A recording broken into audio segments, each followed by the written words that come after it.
자, 여러분들 반갑습니다. 부비게이터입니다. 오늘은 저희 광주광역시 관심 포인트 10분 정리 시간을 가져보도록 하겠습니다. 앞서 이제 부산을 비롯해서 대구, 인천, 되게 다양한 대전까지 다양한 도시들을 했는데 이번에는 광주입니다. 그래서 광역시 위주로 조금 하고 있고, 여러분들이 항상 제가 얘기 드렸지만 서울이 그만큼 오르게 되면 지방의 어쨌든 광역시급 라인들도 결국에 가격이 어느 정도 상승폭을 기대해 볼 수 있는 시점이 오기 때문에 그걸 미리 좀 공부하자, 조금 알아가 보자 라는 차원에서 이 영상을 찍어요. 그래서 내가 아직 전혀 광주에 가보지 않았다, 전라도 쪽에 투자를 해본 적이 없다 하시는 분들이 오늘 영상 보시면서 기초적인 부분들을 조금 큰 그림을 잡아가는데 좀 도움이 됐으면 좋겠습니다.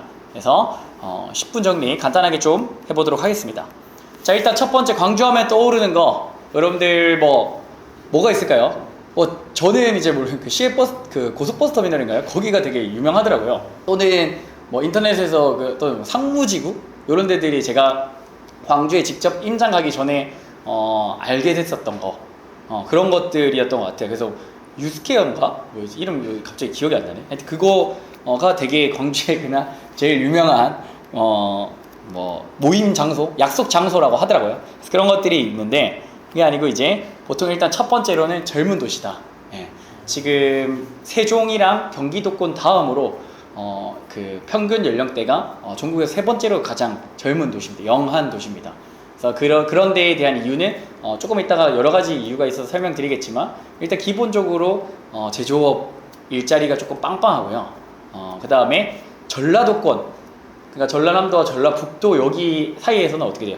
가장 발달된 그 도시고 인프라가 잘 구축이 되어 있다 보니까 그 전라도권에 있는 분들은 어때요? 젊은 사람들은 서울로 가거나 또는 아니면 아예 광주 쪽으로 이동하기 때문에 젊은 사람들의 유입이 조금 생각보다 있고 평균 연령이 젊은 편입니다. 그래서 젊은 도시라고 좀 얘기를 드려볼 수가 있겠습니다. 그래서 그거를 여러분들 좀 참고를 하시면 될 것 같고, 두 번째는 일단 큰 산이 없대요.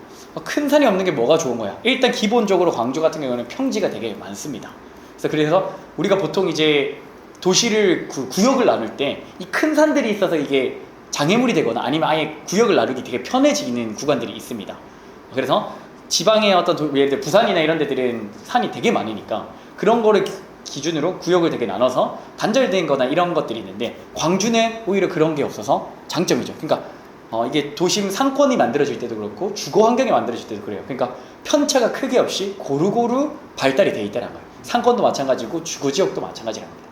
그러니까 이거를 경계를 가르는 큰 산이 없기 때문에 그런 것들이 가능해요. 그래서 광주 같은 경우는 상권도 되게 여러 가지인데, 원래 원도심 상권이 있었던 그 금남로나 충정로 요쪽 라인이랑 그 다음에 지금 아까 제가 얘기한 상무지구 같은 것들, 그래서 되게 각 구마다 북구면 북구, 광산구면 광산구, 남구면 남구, 이런 대로 다 각 구마다 상권이 되게 비슷하게 형성이 돼 있어요.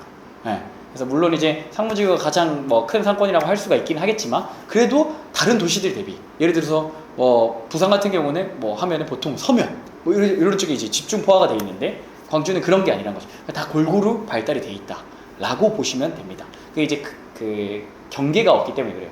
여러분들 아시다시피 어때요? 8차선 도로, 4차선 도로가 중간에 가로막고 있으면 어떻게 돼요?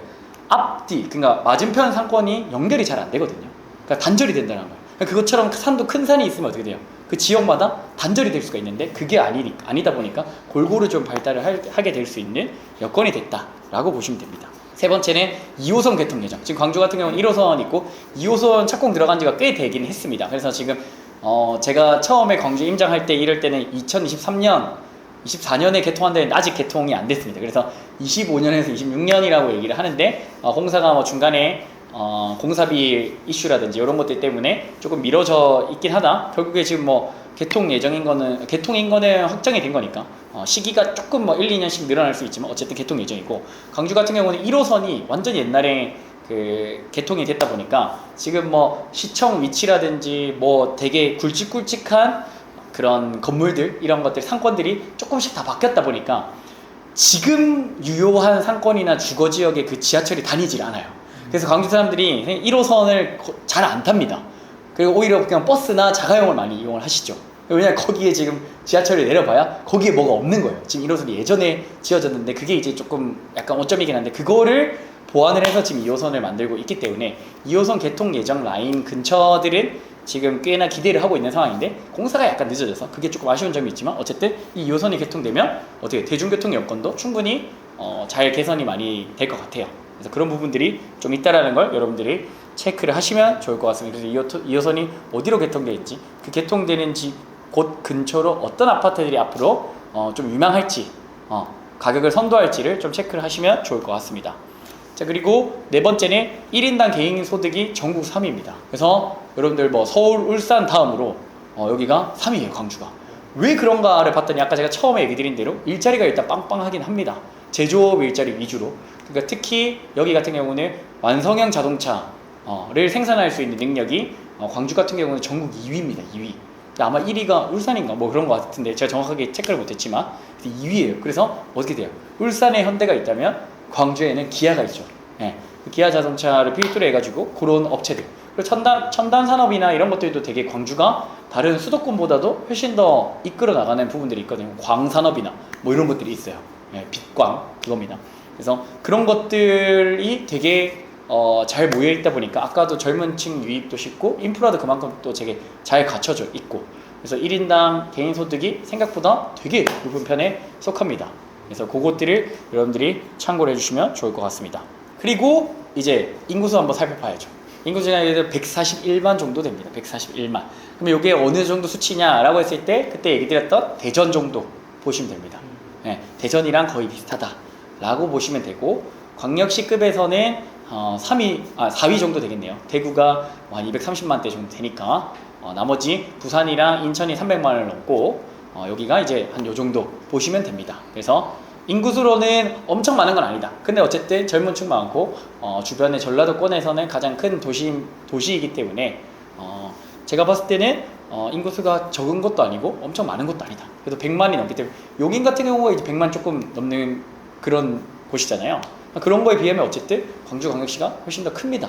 그래서 그런 것들을 여러분들이 좀 체크를 하시면 좋을 것 같고요. 그래서 수요가 광역시급에서는 한 중간 정도, 중간보다 약간 아래이긴 하지만 대전이랑 비슷하긴 하지만 그 정도 차지하고 있다 라고 보시면 됩니다. 원래는 이제 150만 대까지 150만 대 간이 많이 이렇게 하다가 지금 141만으로 줄어들고 있는데 이거는 어쨌든 뭐 전국의 웬만한 지방들은 다 마찬가지인 현실이니까 그거를 좀 참고하시면 좋을 것 같고 자 그러면은 결국에 이제 가장 중요한 핵심인 대장 입지는 어디냐 라고 했을 때 자 여러분들 똑같습니다. 지방은 제가 항상 얘기 드리지만 학군을 조금 더 중요시하는 것들이 조금 있어요. 그래서 지방 같은 경우는 이제 광주 같은 경우는 남구 봉선동이라는 데가 있습니다. 그래서 봉선동에는 뭐냐면 진짜 말 그대로 학군의 미친 곳이라고 표현을 해도 될까요? 그래서 지금 대구에 수성구가 있다면 광주에는 남구 봉선동이 있다. 대구에 범어동 만촌동이 있다면 광주에는 남구 봉선동이 있다 라고 보시면 됩니다.